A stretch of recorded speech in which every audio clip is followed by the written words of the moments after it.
Hello everyone, welcome back. I'm Kris. Sorry, it's lunchtime, and I do have some snacks. I had to run outside for about 15 minutes, get things settled with the guy cutting my grass. I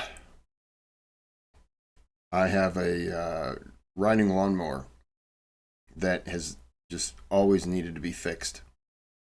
And so I bought a push mower for a half acre. And it was not pleasant. And the thing was only 2 months old, had about 7 uses. Tire popped off, the gas cap popped off. It's all kinds of issues. So I gave someone the riding mower, said, it's yours, you fix it. And in return, they're going to come over every week or two and mow my grass for the rest of their life. Good trade-off. I don't have to worry about the yard stuff then. It's a good hour and a half, 2 hours of my week that I'm free. And it's very enjoyable. It gets hot. All right. Enough about any of that nonsense. All right. So before we get started, if you can click on the thumbs up button, that helps me out. Subscribe to the channel if you're interested. You can donate to the channel through the thanks button. And if you do, you can request a video. Your name will be sponsoring that video. You can still request things. This is a request. You just don't get that extra little recognition. If it means something to you or if it doesn't mean something, hey, no problem. All right, so this is going to be part 2. I think the battle's about to start. Napoleon's trying to push his way down to that one guy. I forgot his name already. If you hear someone yelling, it's because the guy's yelling at his kids and grandkids. But he's trying to get down to Genoa. All right, let's get into it. On the 23rd of May, Lannes attacks the enemy at Ivrea, taking the town and citadel. 3 days later, he defeats General Hadig near the village of Romano. The Austrians fall back on Turin. With 30,000 French troops now pouring into Lombardy, Napoleon has done it. He has completed one of the most famous marches in history. Italy is wide open, and the Austrians are scrambling to respond.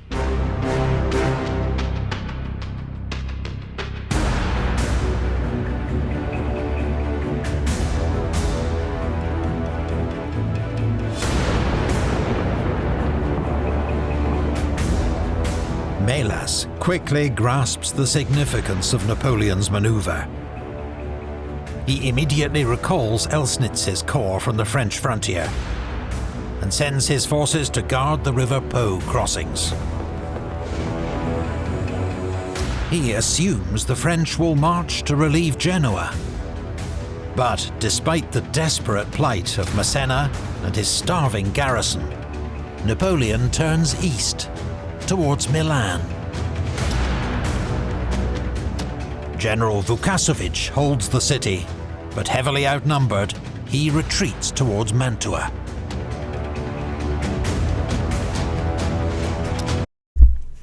Is he trying to knock out groups? Like if he went down to Genoa, all these people are going to converge on him. So if he takes on one group, gets them out of the picture, and then goes over and maybe takes on another group, gets them out of the picture, then that's less reinforcements to come down. That's the only thing I'm thinking of right now. Which, if that's the plan, that's pretty smart. If you're confident, which he was confident. On the 2nd of June, Napoleon enters the capital of Lombardy. But unlike the celebrations of 1796, this time, French troops are received in cold silence. Locals have not forgotten Napoleon's brutal crackdowns of the past. Regardless, in Milan his army can finally rest and requisition much-needed supplies. 3 days later, reinforcements arrive from the Army of the Rhine, General Moncey's division, which has made its own arduous alpine crossing through the Gotthard Pass. The first consul is on the cusp of achieving his grand encirclement. Back in the mountains, Fort Bard finally surrenders. But its stubborn defense means Napoleon will be short of guns and ammunition in the days ahead. Then, on the 8th of June, disastrous news arrives. Napoleon has asked too much of Massena. For weeks, Genoa has been a scene of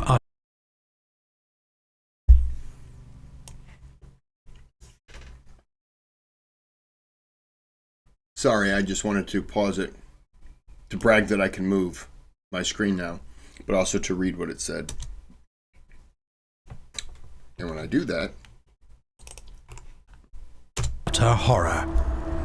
Several thousand civilians have starved to death or died of disease, along with 4,000 French soldiers.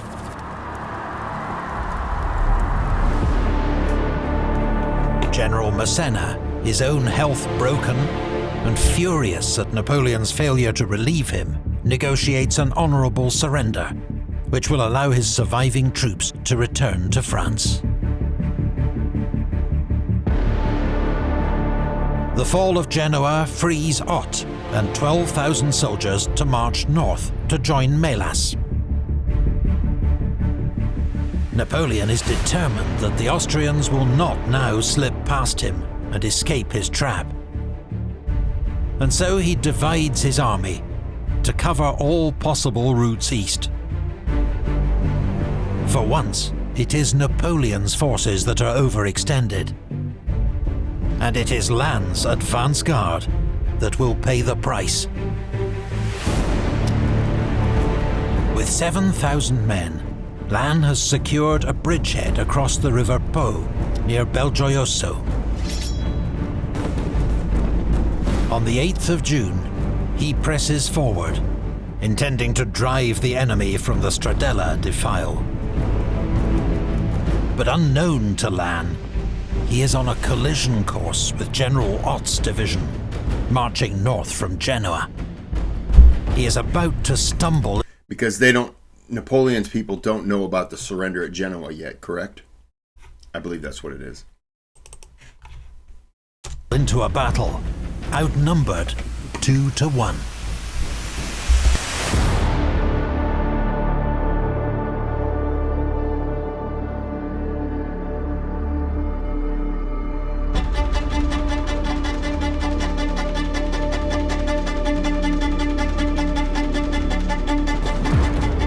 On the morning of the 9th of June, Lannes's advance guard fights a running battle with what it believes to be an isolated Austrian unit, driving it back towards the walled town of Casteggio. In fact, it is General Ott's advance guard. What rolling hills and tall rye fields hide from view is the rest of Ott's command, 16,000 strong, following up close behind. Around noon, the French spot Austrian infantry holding a ridge to the south. Assuming it's the enemy rearguard, Lannes orders a brigade to swing round and attack. Meanwhile, his cavalry continues to Casteggio. They scatter the enemy in their path and break into the town, only to be surprised and countercharged by a much larger Austrian cavalry force.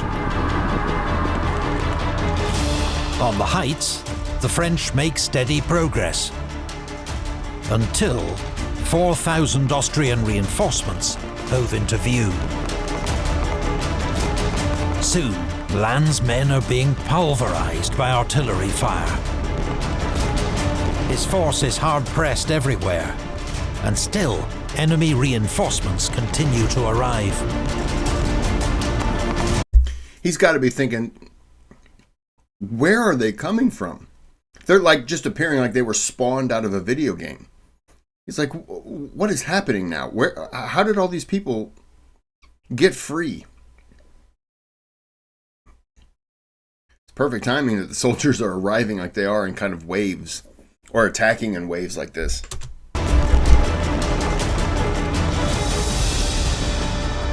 But Ott is cautious and holds back a large reserve.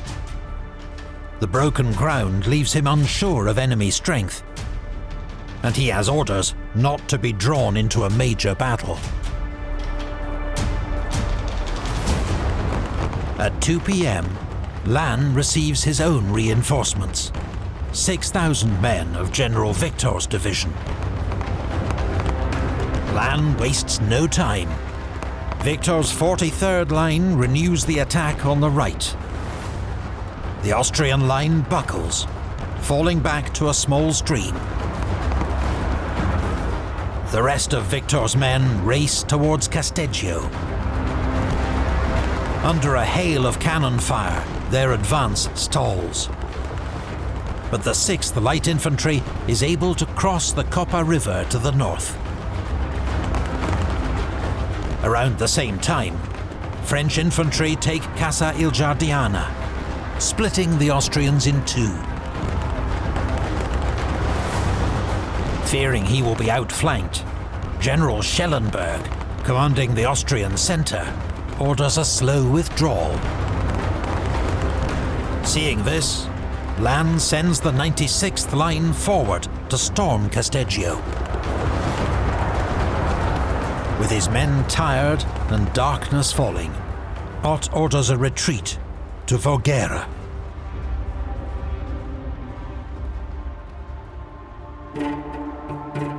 The Battle of Montebello, as it becomes known, was a hard-fought soldiers' battle, in which French determination triumphed in the face of Austrian numbers and artillery.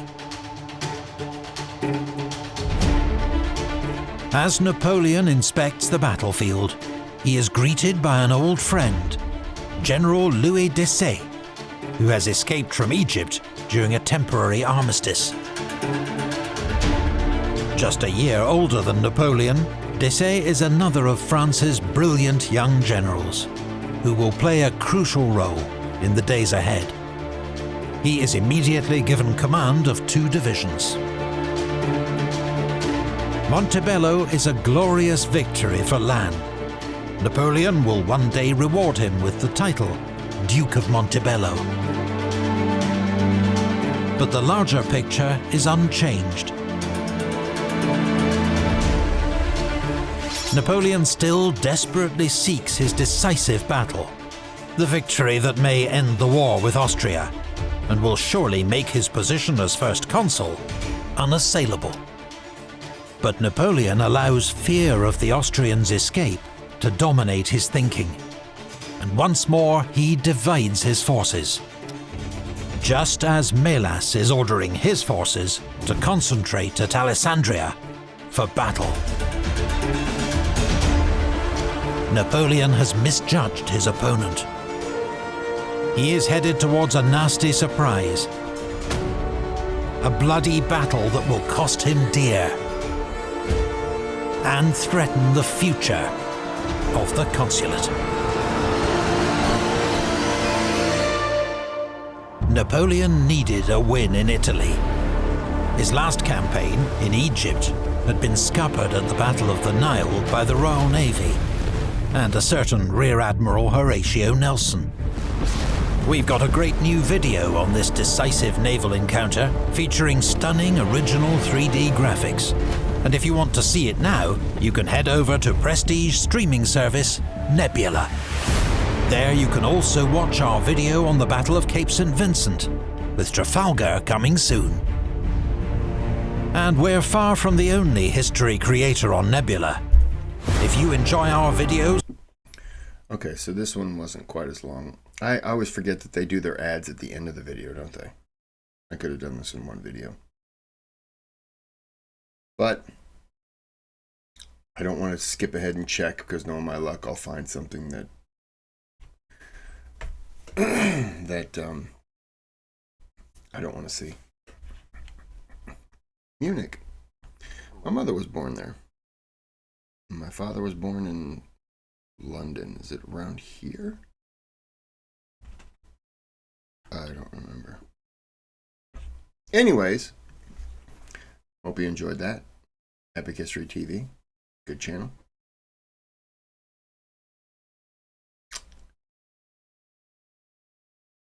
Sorry, I'm just scanning through and reading.